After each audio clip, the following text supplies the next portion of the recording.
Comment réussir à aborder un sujet de discorde dans sa relation? Comment est-ce qu'on arrive à parler avec son partenaire, à parler avec sa partenaire et tout, d'un sujet quand on sait que chaque fois qu'on aborde ce sujet, les choses finissent toujours mal, on se dispute, on s'emballe et tout. Et du coup, ça fait que c'est un sujet que vous n'avez pas trop envie d'aborder. C'est un sujet que vous préférez souvent éviter d'aborder, mais ça vous ronge, cela vous dérange et tout. Et je vais vous partager dans cette vidéo 6 éléments qu'il va falloir prendre en considération pour vous aider à faire un pas en avant par rapport à cette question. C'est clair, la vidéo ne va peut-être pas résoudre tout votre problème. Ça dépend à quel point le problème il est sérieux, à quel point est-ce que c'est avancé. C'est comme toute chose, hein. On ne soigne pas les maladies qui commencent comme les mêmes maladies qui ont atteint certains niveaux et qui ont gangréné l'ensemble du corps. Le procédé n'est pas le même. Mais j'espère que ce que je vais vous partager ici va vous apporter des éclaircissements et qu'en fonction de votre situation, ça va vous aider quand même à faire un pas en avant et peut-être dans certains cas à tout simplement tout changer si les choses ne sont pas encore vraiment très graves.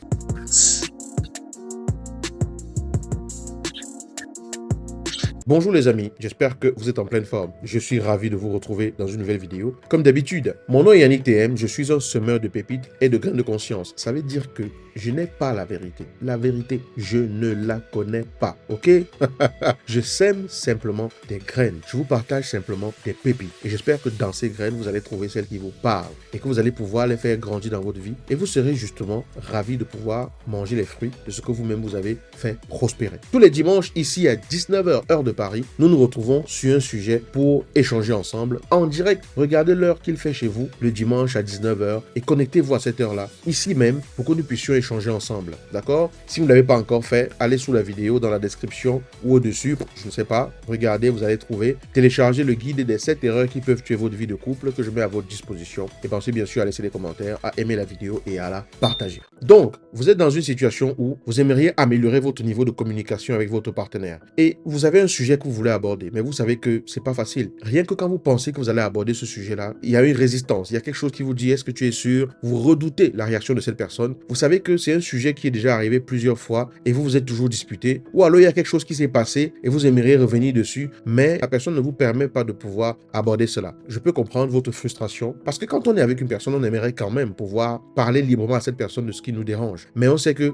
la réaction de la personne peut parfois nous arrêter. Ça peut nous bloquer. Ça peut nous empêcher de nous exprimer. Ça ne veut pas dire qu'on va être zen avec ça. On va être frustré. Parfois, on peut se retrouver dans un état vraiment de grosse tristesse et tout, en fonction de comment est-ce qu'on gère tout ça. Première chose à laquelle il faut veiller, quelle est votre intention? Clarifiez votre intention. Posez votre intention. Ça veut dire quoi? Si je vais commencer une conversation en me disant, là, je vais lui démontrer qu'il a tort sur toute la ligne. Là, je vais lui démontrer qui est le chef dans cette maison. Là, elle va m'entendre. Là, il faut que je lui montre que c'est moi qui avais raison. Là, il faut que je lui montre qu'une fois de plus, il pensait avoir raison, mais c'est finalement moi. Quelle est votre intention? Si vous commencez avec ces pensées comme ça, vous voyez déjà que l'énergie dans laquelle vous êtes, ce n'est pas une énergie de construction. Donc, si vous voulez avoir une communication, une conversation dans laquelle ça va aboutir à quelque chose de construit, aboutir à quelque chose d'édifié, de constructif, d'élevant pour tous les deux, il va falloir que vous clarifiez votre intention. Ça paraît banal, mais ça change radicalement les choses. Parce que c'est l'énergie dans laquelle vous êtes quand vous faites ce que vous faites qui détermine aussi comment vous le faites. On est d'accord? Une personne ne peut pas déployer son génie quand elle est en colère. On déploie le génie lorsqu'on est dans un état de fun et de flow et de joie et qu'on prend plaisir à ce qu'on fait. Donc vous ne pouvez pas être dans une énergie d'attaque, dans une énergie de je vais lui démontrer que je vais lui clouer le bec, etc. et penser que vous allez avoir une communication qui va être construite. À ce moment-là, vous allez plutôt dans un combat. Vous allez plutôt sur un ring. Ok? Vous êtes en train d'aller vous battre, mais vous n'êtes pas en train d'aller communiquer. Vous n'êtes pas en train d'aller construire la communication. Donc, quelle intention avez-vous? Vous pouvez poser l'intention de dire, je veux que cette communication se passe la plus sereinement possible. Mon intention, c'est d'être le plus dans l'écoute possible. Mon intention, c'est d'être le plus dans l'accueil possible. Je décide que on va débuter une communication, je vais commencer un sujet, mais quel que soit ce qui se passe, reste dans les... Parce que je veux que l'autre voit que je l'écoute. Donc, tout dépend de l'intention que vous posez. Et le deuxième point, donc, c'est être capable d'écouter. C'est important quand vous abordez un sujet avec une personne, d'écouter ce que l'autre vous partage. Écouter, c'est pas seulement écouter ce que l'autre dit, c'est aussi écouter ce que l'autre ne dit pas avec sa bouche, mais dit avec le ton, dit avec son corps, dit avec les expressions de lui ou d'elle que vous connaissez. Beaucoup de choses sont dites de façon non verbale. Parfois, dans le ton, simplement, vous comprenez que même si la personne dit quelque chose avec sa bouche, le ton dit clairement que la personne dit le contraire. Vous voyez? Donc, être à l'écoute de cela. Il est important d'apprendre à développer un niveau d'écoute efficient qui permet à l'autre de se sentir écouté. C'est pas juste j'écoute et je me satisfais de me dire que j'ai écouté, mais c'est important que l'autre se sente écouté. Oui, peut-être au début, ça peut être difficile. Si vous avez toujours l'habitude de ne pas écouter, le jour où vous essayez de faire ça, l'autre voit ça peut-être comme un subterfuge parce que lui va se dire oui, c'est ça. Qu'est-ce qu'elle me cache? Qu'est-ce qu'il me cache? Jusqu'à quand et tout. Il faut bien vraiment comprendre que ce n'est pas parce que je décide que je veux bien faire les choses que l'autre va tout de suite comprendre que je suis dans cette intention-là. Mais mon attitude en face va lui permettre, avec le temps, de comprendre effectivement que je suis dans une dynamique différente parce que j'ai posé une intention différente dès le départ. La troisième chose, quand on aborde ce genre de conversation, c'est de garder son calme. Calme ne veut pas dire ne rien dire, mais c'est d'être maître, maîtresse de ses émotions et de ce qui se passe. Parce que si je pose l'intention de dire j'écoute l'autre, quel que soit ce que l'autre dit, ça m'aide à chapeauter ce qui peut s'éveiller en moi et ça aide à ce que ce qui peut s'éveiller en moi soit canalisé dans une direction. L'autre va peut-être dire quelque chose avec laquelle je ne serais pas d'accord. Quelque chose peut-être qu'en temps normal, bam, je réagirais. Mais comme j'ai posé cette intention-là qui chapeaute le reste, lorsque ce truc va naître en moi, il va tout simplement être absorbé. Il va y avoir du recul pour que je puisse le retenir d'une certaine façon. Retenir dans le sens, ne pas le diriger directement dans la contre-attaque, mais tout simplement en prendre acte pour ce que cela veut dire pour moi. Donc je reste calme, quoi qu'il arrive, parce que le calme va permettre à ce que l'autre en face ne trouve pas d'écho en moi lorsque l'agitation va commencer à monter en lui. Et lorsqu'il n'y a pas d'écho en face, à un moment donné, en face aussi, la personne qui est en train de monter et tout va s'apaiser. Le quatrième élément, c'est de comprendre qu'il est important que je ne juge pas. Il est important de ne pas juger ce que l'autre vous partage, ok? Même si vous pensez que vous avez raison, même si vous pensez que vous êtes la personne qui voit clair dans cette histoire, vous pensez que l'autre en fait fausse route et tout, ne jugez pas les partages de l'autre. Juger, c'est pas forcément dire ah ce que tu racontes, c'est rien. Juger, c'est que l'autre parle, vous dit ouais, c'est ça. Ça, c'est un jugement. Vous n'avez pas jugé directement, mais l'attitude montre que vous êtes dans une disposition dans laquelle vous ne croyez peut-être pas, vous négligez peut-être, vous méprisez peut-être. L'autre peut interpréter ça de 15 000 façons parce que vous avez donné la possibilité pour que l'autre le fasse. Donc, je ne juge pas, que ce soit verbalement ou dans mon expression, mais je suis plutôt dans l'écoute, donc dans l'accueil. Mon attitude doit montrer que je suis toujours dans la disposition d'écouter et d'accueillir. C'est très, très important. Le cinquième élément va être d'apprendre à demander la clarté sur ce que je ne comprends pas. Demander la clarté sur ce que je ne comprends pas. Au lieu de supposer, d'interpréter, de tirer des conclusions, de dire oui, tu dis ça parce que, ah oui, c'est à cause de toi que c'est ci, de cela. L'autre dit un truc, vous interprétez directement. L'autre dit un truc, vous tirez des conclusions directes. Au lieu d'être ainsi, apprenez à demander à l'autre d'expliquer ce qu'il ou elle veut dire par là. De lui dire que vous ne comprenez pas très bien où est-ce qu'elle veut en venir. Est-ce qu'elle peut vous en dire plus? Est-ce qu'elle peut mieux vous expliquer parce que vous ne comprenez pas? Si elle se dit, ah oui, on doit tout expliquer, tu es censé comprendre, etc. Si elle vous dit ça, ou s'il vous dit ça, vous revenez au point numéro 3, vous gardez votre calme. On reste calme, parce que l'autre s'agite, parce qu'il y a quelque chose en lui ou en elle qui est en train de bouger. Et ce n'est pas parce qu'il y a quelque chose en lui et en elle qui est en train de bouger que vous, ça doit forcément bouger pareil en vous, ou en tout cas que vous devez le laisser transparaître et tout.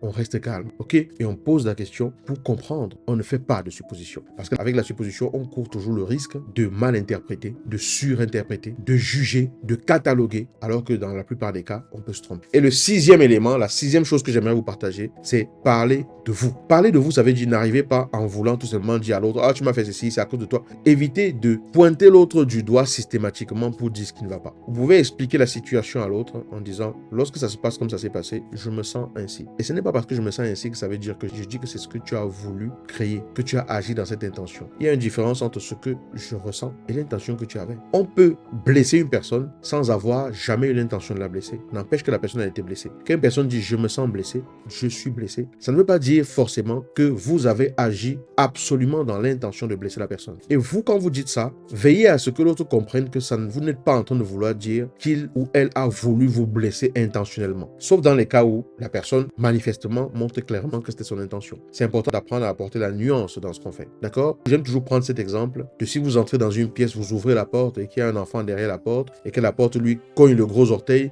et tape dans l'ongle comme ça, vous savez, il y a une douleur là quand vous cognez le gros orteil là et que l'ongle reçoit le choc, c'est une douleur. C'est une douleur qui résonne jusqu'à un niveau qu'on n'imagine pas forcément. Lorsque vous faites mal à une personne comme ça en ouvrant la porte et tout, votre intention n'était pas de lui faire mal. Mais elle a mal quand même. Peut-être que son orteil est cassé. Peut-être que son ongle est cassé.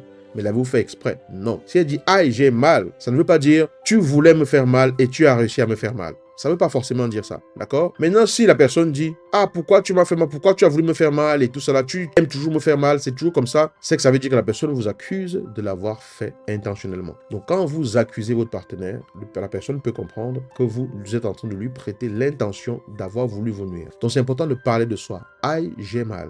Ça ne veut pas dire que l'intention derrière, c'était que tu me fasses mal. Lorsque tu me parles de cette façon, je me sens pas respecté. Je me sens mal. Je ne dis pas que tu ne me respectes pas. Je ne dis pas que tu ne me considères pas. Je veux seulement partager ce que je ressens. Donc, parlez de vous. Ça aide vraiment à désamorcer un certain ensemble de choses dans des communications comme celle-là. Donc, voilà les 6 points que je voulais vous partager. Bien sûr, ça ne résume pas tout, ok?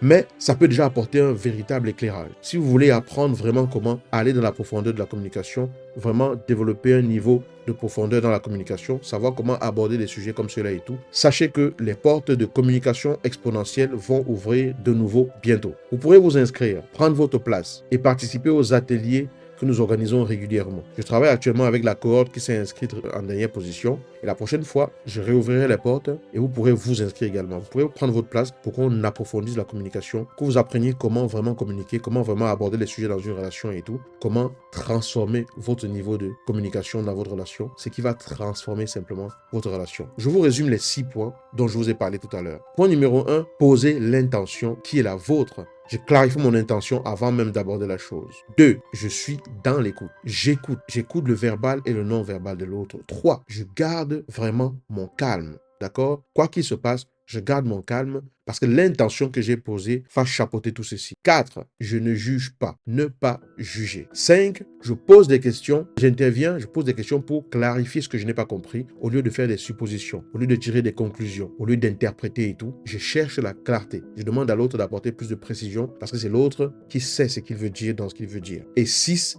je parle de moi et non de l'autre. Je parle de ce que je ressens et non de l'autre. Voilà. Qu'avez-vous pensé de ces différents éléments? J'espère que ça vous apporte un petit plus par rapport à tout ceci. Je serais ravi de vous lire dans les commentaires. Et j'aimerais également vous dire que voilà, dimanche, on va se retrouver, comme d'habitude, tous les dimanches à 19 h. Regardez l'heure qu'il fera chez vous. 19 h heure de Paris, vous regardez l'heure à laquelle ça correspond chez vous. Vous venez vous connecter en direct, on échange ensemble. Si vous voulez me contacter pour un coaching, pour un accompagnement, le moyen pour me contacter se trouve dans la description de la vidéo. Il y a un email, une adresse email et un numéro WhatsApp pour m'écrire uniquement. Ne m'appelez pas, écrivez-moi par WhatsApp. Si vous appelez, je ne décrocherai pas. Mais si vous m'écrivez, on pourra échanger ensemble. Je vous dis à très bientôt. Partagez la vidéo si elle vous a parlé. Ce sera avec plaisir que je vous retrouverai. À bientôt. Ciao.